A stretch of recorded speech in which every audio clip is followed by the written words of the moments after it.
Coach Chris with Silverback Performance, and today we're going to have episode 2 of the Silverback podcast. Today I'm going to have one of my longest training athletes, Cole Haisler. Cole I met when I used to train athletes out of Strike Zone in Belton, and today he's still rocking with me. So today we're going to have Cole on. What's up, Cole? What's up, man? Thank you for being on the podcast. Yeah, of course. This is something cool because I've seen Cole since he was 9 years old. So for me to have him here as a 17-year-old young man is something cool to do. Been a very long journey. Yeah, we've seen all kind of things. We've seen you go through all stages of life so far, except for I guess the really young ones. But it's cool to see how you've developed throughout the years. It's been really cool. It's been really long. You've seen me change too. Like He's changed a lot. A lot of different cars, different places. Yeah. It's been crazy. So we've been around all of pretty much Bell County for the most part. We've been in Temple, we've been in Killeen, we've been all over the place. So, but it's cool. I appreciate you guys sticking to my process and I guess what we got going on. So let's go ahead and let's tell the world a little bit something about yourself. How many, I guess, siblings you have and things like that, and then we'll go from there. So I've lived in Belton, Texas my whole life, and I live with my mom, my dad. With my sister, I got 4 other siblings, but they're old, they're already out of the house. You're almost a baby. Almost a baby. I'm the fifth out of 6th. Yeah. So I'm 17. I got a lot of aspirations. I feel like I got like a big chip on my shoulder. I got a lot to prove. I've known this guy for what? Almost 8 years or so. Pretty much a decade. So he means a lot to me. He's kind of like another father figure to me. Wow. Yeah, I know. All right, that's cool. I thought I was like a big brother, but I guess I'm getting older. No, you just have your birthday, so you're getting a little older. That's right. You're a little older. It's cool, I guess. If he's seen me with no kids, and now with little Julian, and likewise the same way I've seen you grow, you watched me grow into the man that I am today. But yeah, so let's tell everybody what position you predominantly play and things like that. So I'm a right-handed pitcher. That's my main. That's my strong suit. And I play outfield and I play first base. I haven't been pitching for that long, but it's kind of just something that I've grown into, and it suits me really well. I think I started pitching when I was like 13, 12. Yeah. And then I think when you went to Temple, to the facility in Temple, we kind of picked up on the pitching. We got heavy with pitching. Because when I first met you, would come to me for hitting lessons. Yeah, I was playing short. Yeah. Yeah. Because you're always a lot bigger than most of the kids your age. Yeah. But yeah, I mean, you've done some catching. I think you do pretty well at that. But I definitely, you say you're a pitcher, but I think you hit the ball super well. Right. Well, I mean, sure. Some people might say that, but hitting's not really my thing. I practice it a lot, and I'm a good hitter. But pitching's for me. That's my home. Okay. That's where I belong. What are your thoughts on I guess high school baseball and what it's done for you? And I guess where it fits probably in your journey as a baseball player. So, I think high school baseball is a little bit not what people think it is. For little kids, it's like they grow up in a town and it's like they go to these baseball games and they're like, I want to play on this team whenever I'm older. Yeah. But then it's kind of like you get to high school and it's like, dang, this really isn't what I thought it was going to be. It's just kind of like you're going to school, and then you're practicing in the morning or after school with, people that you might be close with, or maybe you're not, Yeah. And then you play some mediocre teams from.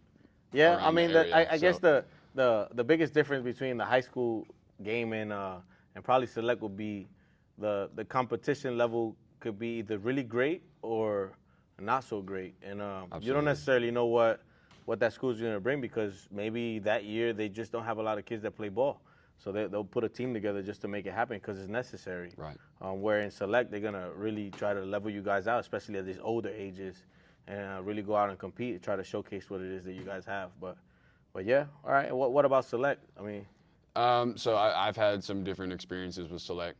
You know, when I was younger, I started playing baseball when I was about 9, and then I think we jumped into select a little too early because you know when I was younger, I wasn't, I guess, the athlete that I am now. I was, you know, just not coordinated. I was sitting the bench a lot. You know, you know, like typical, like lower level select teams. You got a lot of those. Yeah, I think that at the early ages too, the parents tend to want to focus too much on competing at that age, versus maybe like just focusing on learning the game.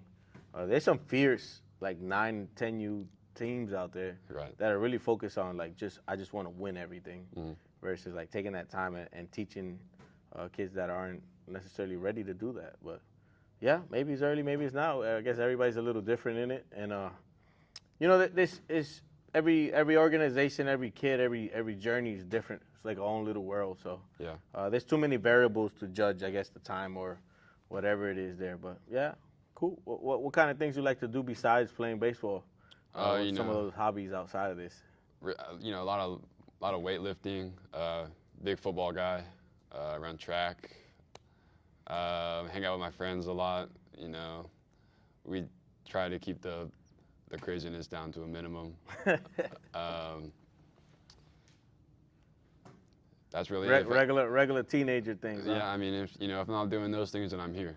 Yeah. Or so. We hang out a lot. We tend to spend a lot of time in the facility, and if we're not here, we go to the field nearby. But yeah, I mean, and now that you're older, you started helping me out with like right now, right before this, we just did Yeah. a clinic, Yeah. and I've been kind of pushing you into that. I guess trying to mold you into a young man that could fend for yourself, whether you go play college baseball somewhere else or not. But it's been a cool journey so far. I think for me, one of the biggest things is just watching you guys grow up and seeing what we always have a thought of what it could be and what it should be, but nobody knows, and it's your journey, and I think you're on your way to your journey. So Right. right now you're a junior, Junior.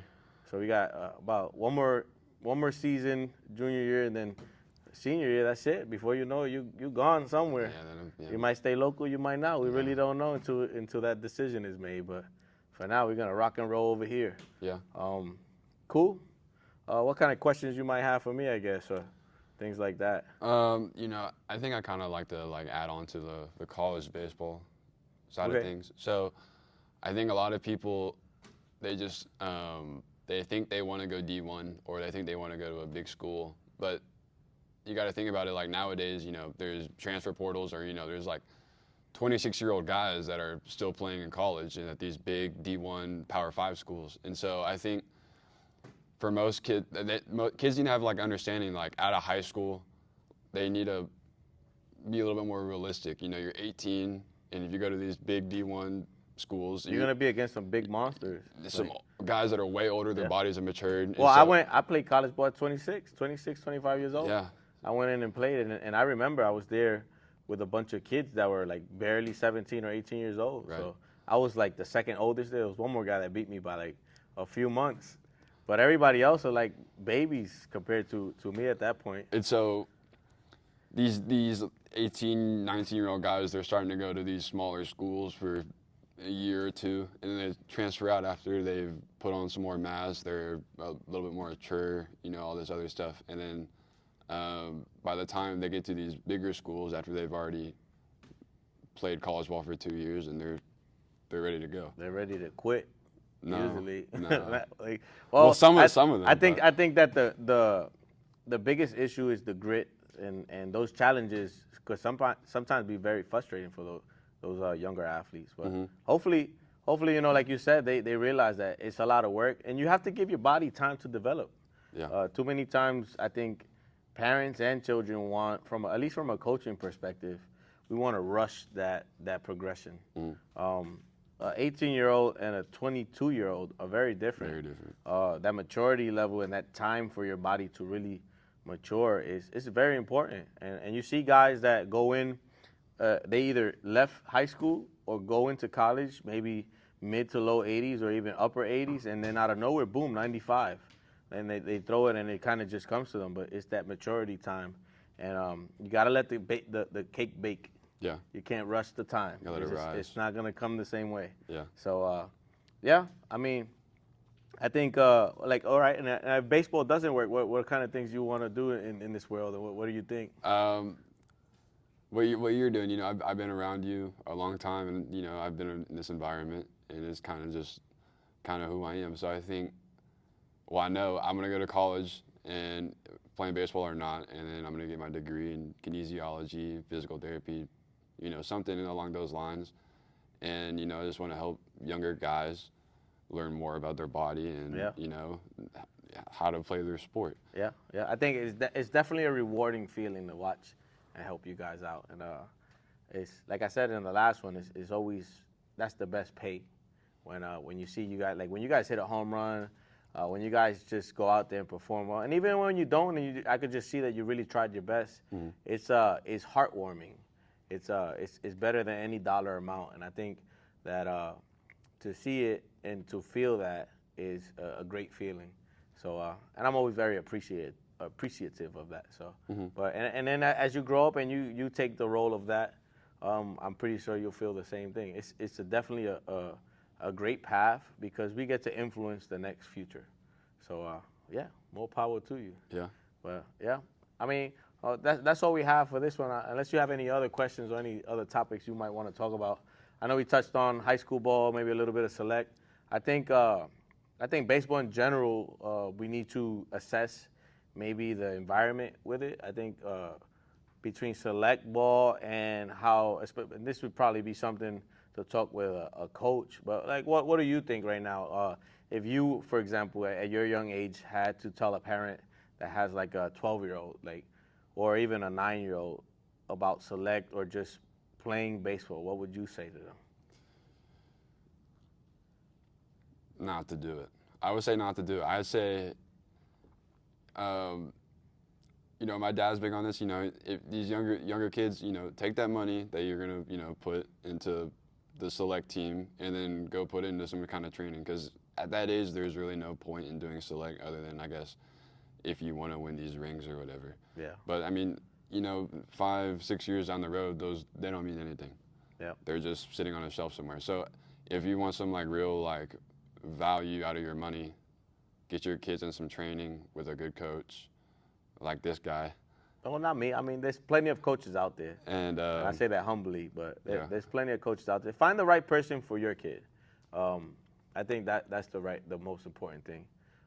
Find that person. And like you said, like too many times we focus on maybe because we see our neighbors or another close friend doing that, and there's a sense of rushing into that. Mm. I think that if we take a step back and really think about 6 months, a year of them really focusing on developing something could advance them so much further than 5 years of doing the same thing over and over and over with the same results. So, yeah. But yeah, cool. Well, that's gonna be the end of this podcast. Cole, like always, I'm really appreciative of you trusting me with your journey, and I don't take it lightly, man. These kids are young, and they only have a limited time to grow and develop. And when that trust is put in my hands, I take it very personally. So thank you for spending your life with me, your time with me, and it's always a blessing to watch you guys grow. And I hope that we've got many years of more growing to do. So Yeah, of course. Thanks again. Of course, dog. I love you. I love you too, man. All right, guys. So stay tuned for the next episode of the Silverback podcast, where we see what kind of interesting conversations we can bring to you about baseball or even in the community. So if you have any suggestions of things you might want to watch or things you might want to hear about or have us talk about, just go ahead in the comments and leave it. Let us know. And until the next time, peace.